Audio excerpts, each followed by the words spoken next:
Assalamualaikum warahmatullahi wabarakatuh. Hai teman-teman, welcome to my channel. Kembali lagi dengan saya Putri Analfalda dari jurusan Pendidikan Agama Islam di UIN Imam Bonjol Padang.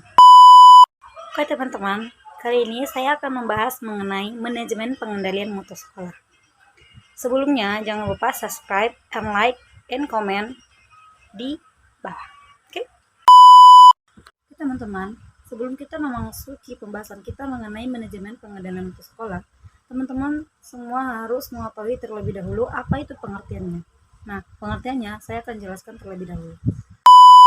Teman-teman, adapun pengertian dari pengendalian mutu yaitu suatu tindakan yang berisi kegiatan pengukuran atau penilaian dan perbaikan. Kemudian, sedangkan dari pengertian pengendalian mutu dalam manajemen yaitu merupakan suatu sistem kegiatan teknis yang bersifat rutin yang dirancang untuk mengukur dan menilai mutu produk atau jasa yang diberikan kepada pelanggan.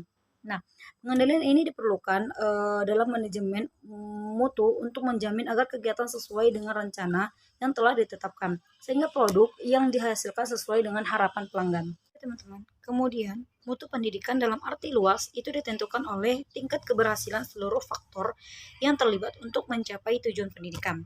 Nah, di samping itu, mutu pendidikan itu tidak saja ditentukan oleh pihak sekolah sebagai lembaga pendidikan, tetapi juga harus disesuaikan dengan apa yang menjadi pandangan dan harapan masyarakat yang cenderung selalu berkembang seiring dengan kemajuan zaman. Nah, seiring dengan kecenderungan ini, penilaian masyarakat tentang mutu lulusan sekolah pun terus-menerus berkembang.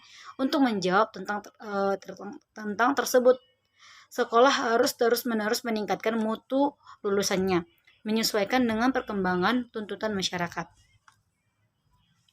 Jadi, mutu pendidikan ini adalah kemampuan sistem pendidikan baik berasal segi pengolahan juga dari segi proses pendidikan itu sendiri.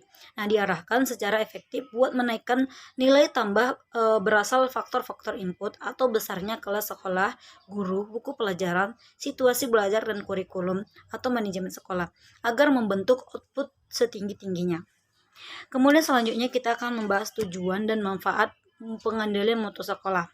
Nah, pengendalian merupakan alat organisasi yang dilakukan untuk menghasilkan produk atau jasa yang bermutu sehingga pelanggan maupun yang memproduksi merasa puas. Adapun tujuan pengendalian ini adalah melakukan pengukuran dan perbaikan agar apa yang telah direncanakan dapat dicapai secara optimal. Sesuai dengan konsep mutu dalam pendidikan yang meliputi unsur input dan proses output, maka pengendalian mutu ini terhadap mutu pendidikan juga diarahkan pada aspek input, proses, dan output. Kemudian ada pandangan yang sama dikemukakan. Selanjutnya, pengendalian ini yang akan memberikan manfaat yang berarti dalam peningkatan mutu jika tujuan pada aspek input, proses, output pendidikan. Kemudian kita akan membahas prinsip dan prosedur pengendalian mutu sekolah. Pertama, prinsip. Nah, prinsip ini ada terbagi beberapa. Yang pertama itu kepemimpinan profesional, dan yang kedua itu membantu siswa untuk mengembangkan kemampuan. Kemudian yang ketiga, kerjasama atau teamwork dan akuntabilitas. Kemudian yang keempat itu komitmen pada perubahan. Kemudian yang kelima, sistem pengukuran.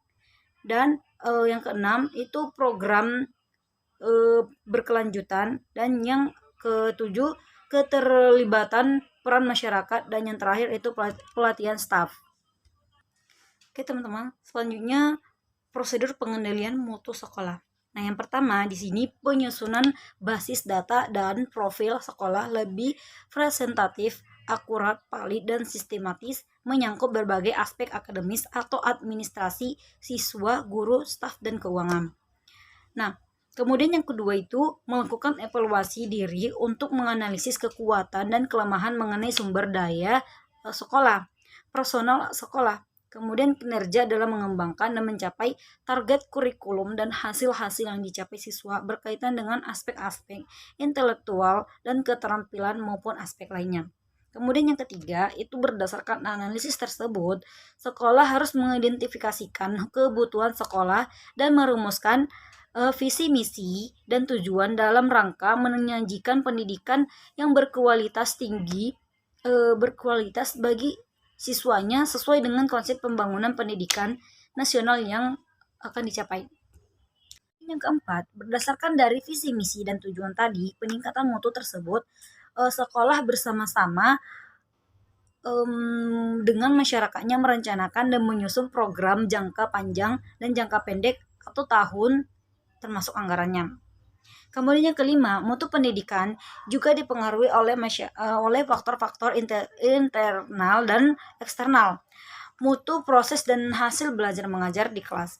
Adapun faktor internal itu berupa faktor psikologis, sosiologis, dan fisiologis yang ada pada diri siswa dan guru sebagai pelajar dan pembelajar. Kemudian, sedangkan yang termasuk faktor eksternal ialah semua faktor-faktor yang mempengaruhi proses hasil belajar mengajar di kelas selain faktor yang bersumber dari faktor guru dan siswa, yakni berupa faktor masukan lingkungan, peralatan, dan lain-lain. Oke teman-teman, setelah ada prosedur maka ada proses. Nah, proses pengendalian mutu sekolah itu pengendalian ini tidak bisa dipisahkan dengan perencanaan. Nah, pimpinan membuat rencana dan rencana tersebut merupakan standar.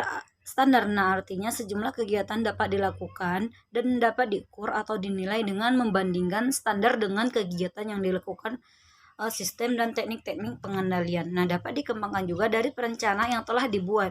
Pada pengendalian ini merupakan suatu proses karena terdiri dari rangkaian kegiatan yang sistematis. Selanjutnya, ada sasaran pengendalian mutu sekolah. Nah, dalam tingkat operasional, kelembagaan sekolah, sasaran pengendalian mutu ditujukan pada aspek input pendidikan. Nah, proses dan output atau hasil pendidikan. Di sini menurut Dejaluli, substansi pengawasan pendidikan secara edukatif itu adalah yang pertama, pengawasan implementasi kurikulum, pengajaran, pemahaman guru terhadap kurikulum, penjabaran guru terhadap teknik penilaian, penjabaran dan penguasaan kurikulum. Yang kedua itu pengawasan kegiatan belajar mengajar. Oke, nah selanjutnya model pelaksanaan pengendalian mutu sekolah perspektif Islam. Nah, yang pertama di sini model pelaksanaan pengendalian mutu sekolah perspektif Islam. Untuk memberikan gambaran tentang bagaimana sasaran mutu pendidikan agama Islam di lembaga pendidikan, penulis uraikan tujuan dari pendidikan agama Islam sebagai berikut. Yang pertama itu adalah tujuan umum pendidikan agama. Tujuan umum pendidikan agama ini adalah membimbing peserta didik agar mereka menjadi manusia sejati, menjadi muslim sejati, beriman teguh, beramal saleh, dan berakhlak mulia, serta berguna bagi masyarakat, agama, dan negara. Kemudian ada tujuan khusus pendidikan agama. Nah, tujuan khusus agama ini adalah tujuan pendidikan agama pada setiap tahap atau tingkat yang dilalui. Nah, seperti tujuan pendidikan agama ini untuk SD berbeda dengan tujuan pendidikan agama sekolah menengah dan berbeda pula dengan perguruan tinggi. Oke, kita akan membahas tingkat sekolah dasar tadi.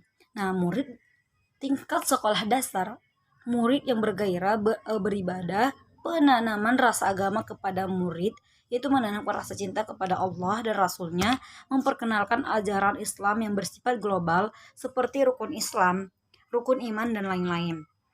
Nah, mempraktikkan ibadah yang bersifat praktis-praktis seperti sholat, puasa, dan lain-lain, yaitu membiasakan contoh tauladan yang baik. Kemudian yang kedua tadi tingkat sekolah menengah pertama yaitu SMP.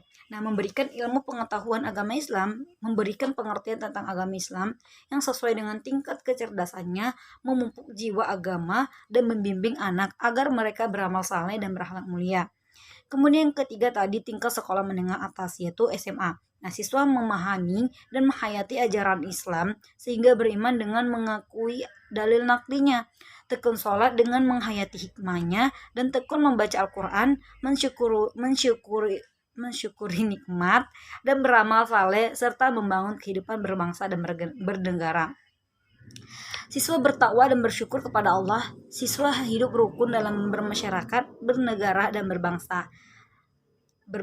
Nah, kemudian yang keempat di sini tingkat universitas, yaitu tingkat tinggi. Nah, terbentuknya sarjana muslim yang takwa kepada Allah, tertanamnya akidah Islamiyah pada setiap mahasiswa. Nah, terwujudnya mahasiswa yang taat beribadah dan berakhlak. Nah, tujuan pendidikan agama tersebut di atas juga disebut tujuan kurikuler atau disesuaikan dengan kurikulum pendidikan agama mulai SD sampai dengan tingkat universitas. Selanjutnya karakteristik pengendalian mutu di sekolah. Nah, menurut Usman di sini adalah yang pertama itu kinerja, yang kedua waktu wajar, yang ketiga handal, dan yang keempat daya tahan, dan yang kelima itu indah, yang keenam itu hubungan manusiawi, dan yang ketujuh mudah penggunaannya. Selanjutnya bentuk khusus dan standar tertentu. Oke. Kemudian mungkin cukup sampai di sini penjelasan kita. Saya akan menyimpulkannya bahwa pengendalian merupakan salah satu fungsi manajemen. Nah, kegiatan ini dilakukan untuk menilai dan memberikan perbaikan-perbaikan terhadap kinerja guru atau personil lainnya yang terlibat dalam proses pengendalian untuk menjamin bahwa kegiatan tersebut terlaksana sesuai dengan rencana yang telah ditetapkan. Kemudian tadi ada tujuan pengendaliannya itu adalah untuk melakukan pengukuran agar apa yang telah direncanakan dapat tercapai secara optimal. Nah, sesuai dengan konsep mutu dalam pendidikan yang meliputi unsur input dan proses output, maka pengendalian tersebut terhadap mutu pendidikan juga diarahkan pada aspek input, proses, dan output. Secara lebih rinci, pengendalian tersebut mutu pendidikan ini ditujukan pada aspek kurikulum pembelajaran, pembinaan murid, dan aspek manajemen sekolah yang berkaitan dengan pengaturan sumber daya dan dana pendidikan seperti personil siswa, sarana dan fasilitas, biaya kerjasama sekolah masyarakat. Oke teman-teman, sampai sini dulu pembahasan kita. Jika ada sedikit pembahasan yang tidak dimengerti, teman-teman bisa komen di bawah untuk bertanya. Cukup sekian. Dadah. Assalamualaikum.